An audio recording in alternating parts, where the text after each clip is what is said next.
আমি তো স্কুল থেকে এসে টিউশনি পড়তে গেলাম, তারপরে আমাকে এসে আবার পড়তে বসতে বলছো। আমার জীবনে কি বই ছাড়া আর কিছু নেই?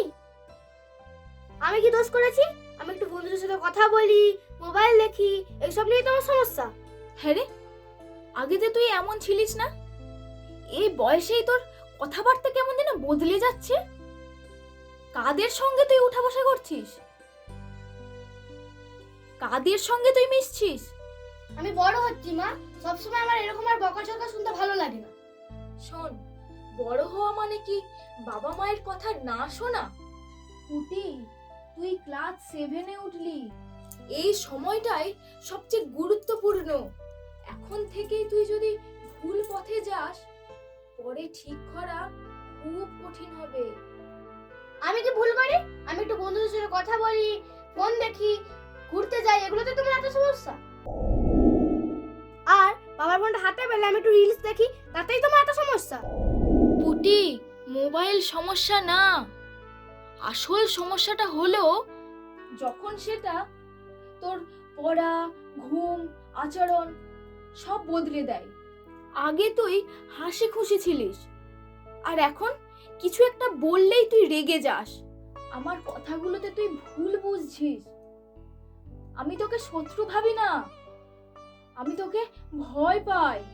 আজকাল আমাদের চারপাশে কত খারাপ ঘটনা ঘটছে তুই জানিস? ছোট বয়সে ভুল বন্ধুত্ব, ভুল সম্পর্ক, ভুল সিদ্ধান্ত। পুটি, আমি চাই তুই নিরাপদে থাকিস। কিন্তু মা, তুমি আমাকে সবসময় বকো, কিন্তু বোঝো না আমি কি চাই। কোনোদিন ভেবে দেখেছো আমি কি ভাবি, আমার কিসের কষ্ট? আচ্ছা তুই বল, তোর মনে এত কিসের কষ্ট? এই বয়সে তোর এত কিসের কষ্ট? তুই কি ভাবছিস সেগুলো তুই আমাকে বল। আমাদের স্কুলে সবাই স্মার্ট, আমি শুধু পিছিয়ে পড়ছি। নতুন জুতো, নতুন জামা, ফোন সবার আছে, আমারই কিছু নেই। সবাই লুকিয়ে স্কুলে তো ফোন নিয়ে যায়, আমাকে কোনোদিন ফোন দিয়েছো? স্মার্ট মানে দামি পোশাক নয়, বাবার ফোন লুকিয়ে স্কুলে নিয়ে যাওয়া নয়। বড়লোক বন্ধুদের সঙ্গে পোশাক আশাকের তুলনা করলে তুই পিছিয়েই পড়বি। কই, বলছিস না তো বন্ধুদের থেকে ভালো পড়াশোনা করব। এই বয়স থেকে সবার থেকে আমি আলাদা হতে চাই, এর মানে জানিস? পুটি, সবার থেকে আলাদা হতে গেলে পোশাক না, পড়াশোনা আর নিজের চরিত্র লাগে। দেখ, আমরা গ্রামের মানুষ, আমাদের হয়তো সবকিছুই কম, কিন্তু মনে রাখবি গ্রামের মানুষের স্বপ্ন ছোট না। তুই যদি মন দিয়ে পড়িস তাহলে তুই সবার থেকে এগিয়ে যাবি।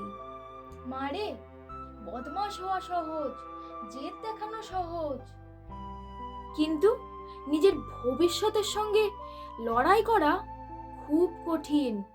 আর সেটাই হলো বড় হওয়ার লক্ষণ।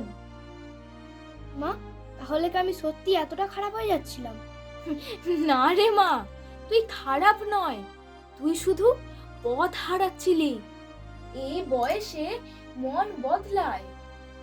অনেক সময় খারাপ বন্ধুদের সঙ্গদোষ মন উড়ু উড়ু করে দেয়, কিন্তু তখনই সঠিক দিক দরকার, ভালো মন্দ বোঝার ক্ষমতা দরকার।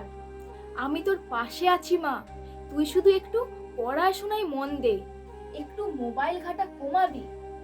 সব বন্ধুই খারাপ না, কিন্তু কে খারাপ বন্ধু কে ভালো বন্ধু, এই পার্থক্যটা তোকে বুঝতে হবে। আমি আমার ভুল বুঝতে পেরেছি মা, আজ থেকে আমি পড়াশোনায় মন দেব, আর একটুও সময় নষ্ট করব না। এই তো আমার লক্ষ্মী মেয়ে। মনে রাখিস, শিক্ষা শুধু চাকরি দেবে না, শিক্ষা তোকে সম্মানও দেবে। বাবা মা আর পরিবারের ভালোবাসাই সবচেয়ে বড় সমাধান। প্রতিটি মেয়েকে নিরাপদ পরিবেশ দিন আর পড়াশোনার সুযোগ করে দিন। ভালো বন্ধু আর ভালো অভ্যাস গড়তে সাহায্য করুন। আজকের সঠিক দিক নির্দেশনা আগামী দিনের সুন্দর ভবিষ্যৎ। কোনো মেয়ে বদমাশ নয়, সে শুধু দিক হারায়।